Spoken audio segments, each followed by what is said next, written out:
Ayan mga kanibors. Ayaw, kay mo. Ayan na naman mga kanibors. May ano na naman yung grupo namin, yung aming organisasyon na kababaihan. Magbibigay kami ngayon ng pagkain sa mga nasunugan. So, ito kami mga kanibors. So, ayan. Marami kami mga kanibors. Ayan pa yung mga kasamahan ko. Ayan yung t-shirt namin. Ayan o. Babae. Ayan, babae. Ayan mga kagroup ko to. Ayan yung aming sekretary. Hindi pwedeng sasama kaya kami lang. So, nakikita na yung puti ko talaga. Oh. Grabe oh, mga kanibors, yung puti ko. Isa po kasi sa niya. Sa kanya, walang hipo niya.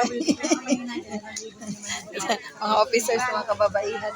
Vlog ko Lalo vlog. niya kay Mayor. Hindi ka na siya na-assistant. So, ayan.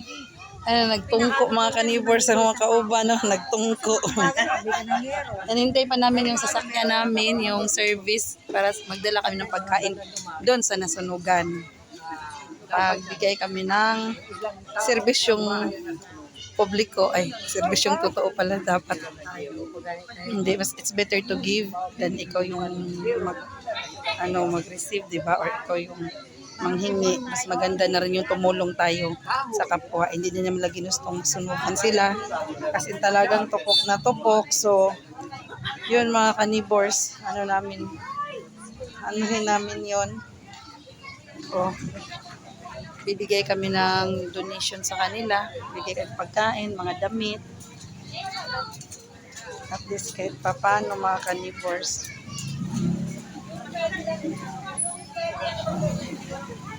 Tagal naman ang service namin.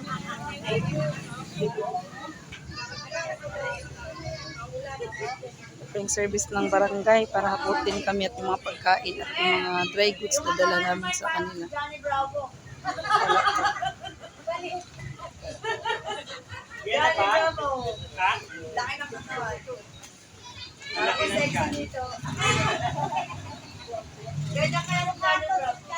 Tagal ng ano namin, tagal ng service. Ayan mga kanibors.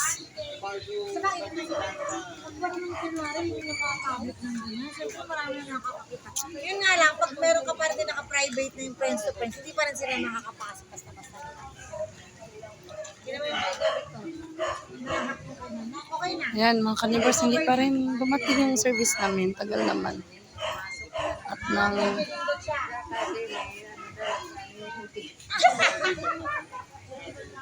nahack siya kasi sinabi daw, pwede pang pakapasa sa akin yung OTP ko na nasend sa'yo. Pwede sininding. Sininding niya. O sininding niya yung OTP.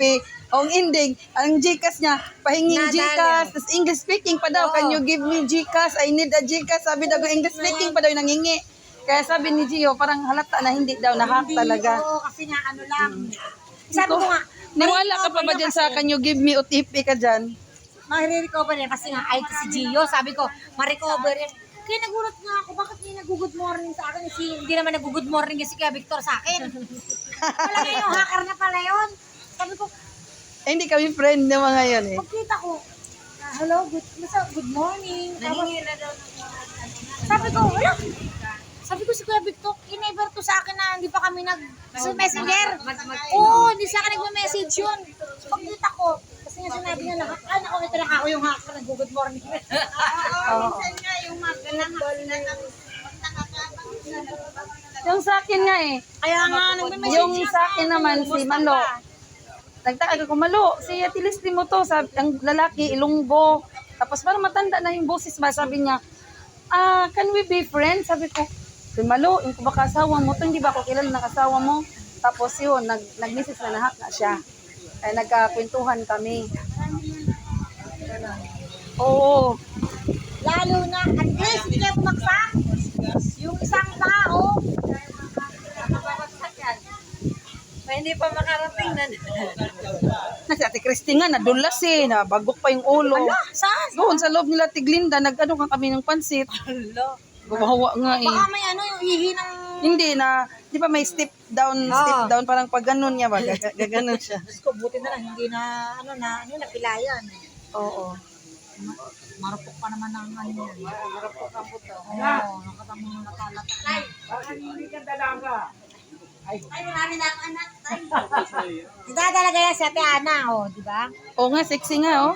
Parang hindi lang lula. Ano yung siguro naglaylo na siya. Di ba na Tumaba siya eh. kahit si Shane, hindi na rin. Oo. Katrabaho na si Shane sa Mga ka-neighbors, balikan ko kayo mamaya pag nandito na yung service namin at nandun na kami sa site. Babalik na lang ako mamaya. Sabi niyo, sabi ko, Please like and subscribe and follow sa aking Facebook, Instagram. Nandito na sila nandito sa YouTube. Sa aking page na Knuckles Pau Pau. Sa Facebook, please follow and like and share mga neighbors. Please, please. Thank you.